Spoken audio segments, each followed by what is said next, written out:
फराळासाठी बनवणार आहे। तर इथे बघा अशा प्रकारे आपण केळीची भाजी बनवून घेतलेली आहे। तर ही केळीची भाजी उपवासाची आहे।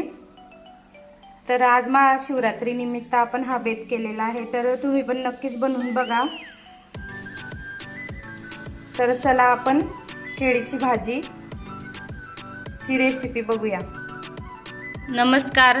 तर आज आहे महाशिवरात्री। तर महाशिवरात्री निमित्त आपण फराळासाठी बनवणार आहे। तुला आवडते का? नाही आवडत? मग खाणार ना तू? तर आज आम्ही बनवणार आहे केळीची भाजी। तर ही उपवासाची भाजी बनवणार आहे। तर चला मग पहिला आपण हे केळं सोलून घेऊया।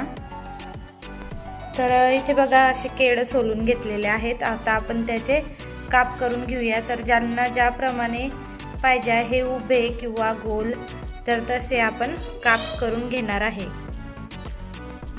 तर इथे बघा आपण केळे असे सोलून कापून घेतलेले आहे। तर चला आता आपण ह्याची भाजी करून घेऊया। पहिला आपण कढई ठेवून घेतलेली आहे। तर इथे बघा कढई ठेवलेली आहे। कढई तापली आहे आणि आपण त्यात तेल घालूया। तर बघू शकता इथे तेल तापलेलं आहे। आता आपण ह्यात हे कापून घेतलेले केळं टाकणार आहे।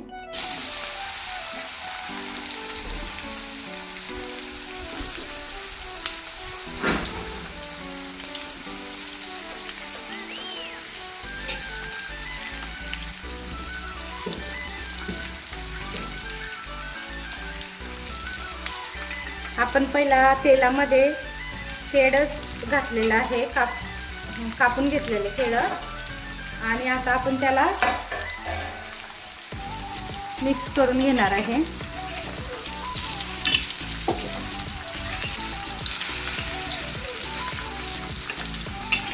आपण त्याला तेलातच फ्राय करून घेणार आहे। पहिला काहीच नाही घालायचं, फक्त तेलामध्ये केळं घालून हे फ्राय करून घ्यायचे आहे।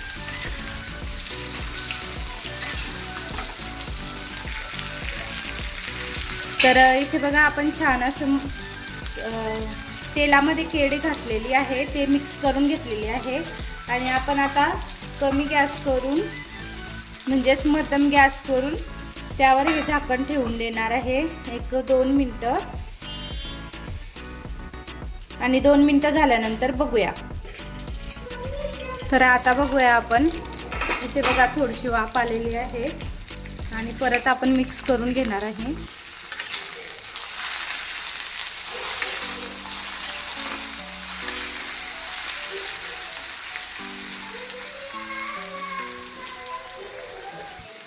तर आपण इथे बघा हे केळी मिक्स करून घेतलेले आहे आणि परत अजून आपण 2 मिनिटं झाकण ठेवून घेणार आहे आणि परत 2 मिनिटांनंतर बघूया।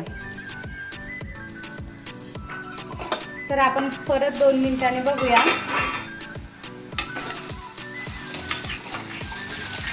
तर बघा असे छान मस्त असे भारी झालेले आहेत। आता आपण ह्यात मीठ आणि चटणी घालूया।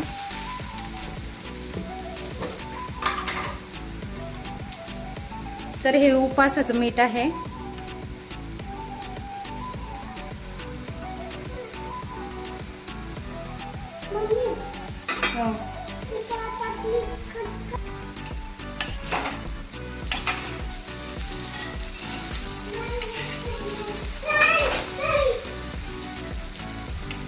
आणि इथे बघा मीठ घातल्यानंतर आपण ही केळी परत परतून घेतलेली आहे। आता ह्यावर आपण चटणी पावडर घालूया थोडी।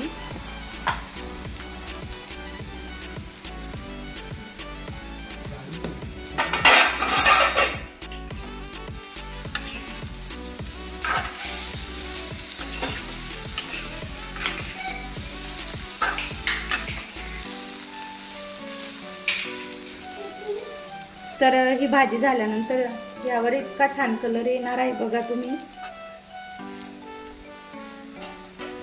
आणि खायला तर खूपच सुंदर लागते। एकदा नक्की बनवून बघा। ज्याच्याकडे कच्ची केळी अवेलेबल असली त्यांनी नक्कीच अशी ही सिंपल आणि साधी रेसिपी बनवून बघा.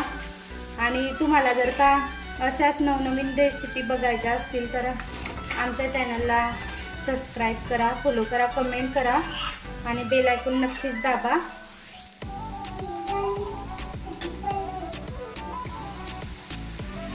तर इथे बघा अशा प्रकारे आपली ही केळांची फराळाची भाजी उपवासाची तयार झालेली आहे. तर तुम्ही पण एकदा नक्कीच ट्राय करून बघा, खूपच छान लागते.